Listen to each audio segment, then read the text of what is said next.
Addiction was my lifestyle, and it manifested in hideous ways.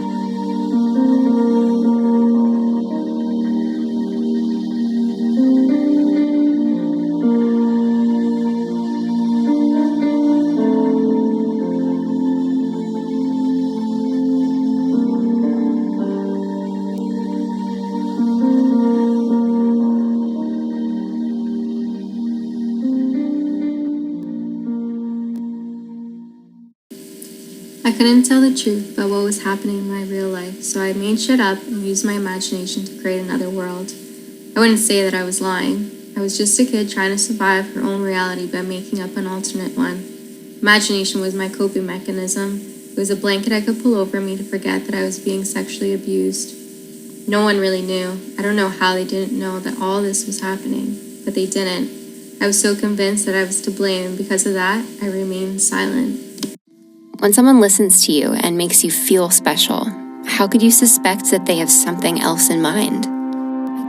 When I couldn't talk to my parents, I could talk to him. So when should I have seen it coming? I remember when he asked me if I was dating anybody yet. Well, why not? Because guys don't look at me. Oh, guys, look. A cute girl with curves gets all the attention. He talked about sex a lot, and my body. Show them what they want to see.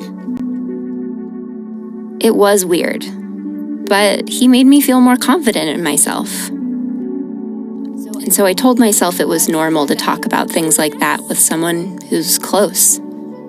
And for them to touch you in ways that, well, don't feel totally right, but you're not sure that they're wrong. And for them to make normal situations feel uncomfortable.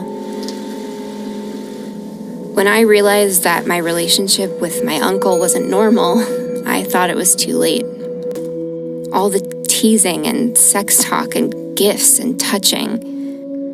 I didn't want to get him in trouble. I just wanted things to be normal again. But I didn't think it could be normal anymore because I'd let it go on for so long. I thought it was my fault.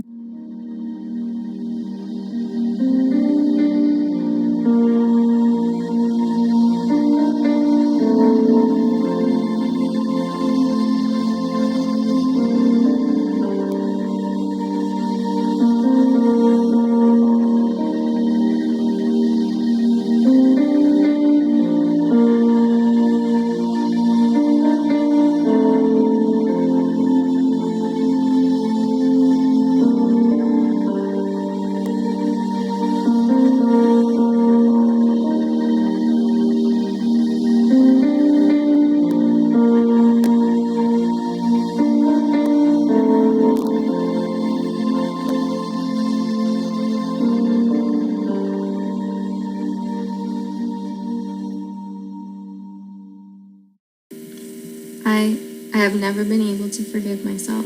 I have always felt that it was always my fault. I was sexually abused as a little girl and raped 4 times as a young woman. I have had family friends or men who dated my aunties try to seduce me. I always thought there was something wrong with me. There must have been something wrong with me. Some wrong part of me made all of those things happen. And even when I hear someone say it's not my fault, I can't believe them. I have hated myself for most of my life.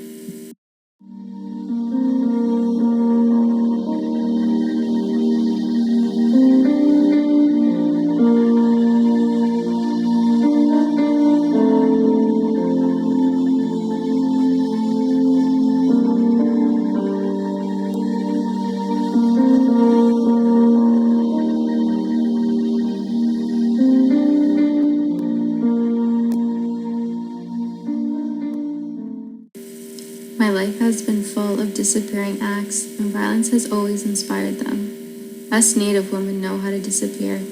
It's an art, really. We can disappear even when we are right in front of your face. sometimes on purpose, sometimes out of safety, sometimes by force, and sometimes because we can't see ourselves anymore.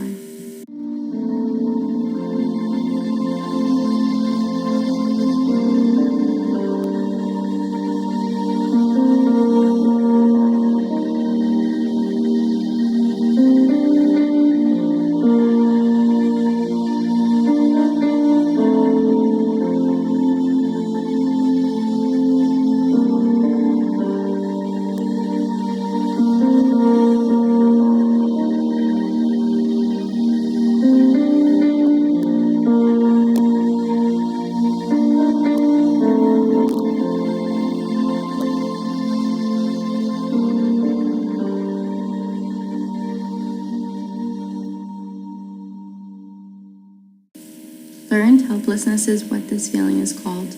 How many of us, as Indigenous people, have continually, generation after generation, lived through events that have created a sense of powerlessness? Some still feel like this. It all stems from history. Colonial oppression of Indigenous people did not stop a century or so ago. It continues today. The wielding of power and privilege is rearmed by the media and the majority of society. It is no wonder so many of us have forgotten our true power. We can look way back to the creation of reserves and how that created a dependency on outside sources to give us our basic needs. The past system required Indians to get permission from their Indian agent to leave the reserve. It made it impossible to live, hunt, gather, trade, and basically do all the things we had always done in order to survive.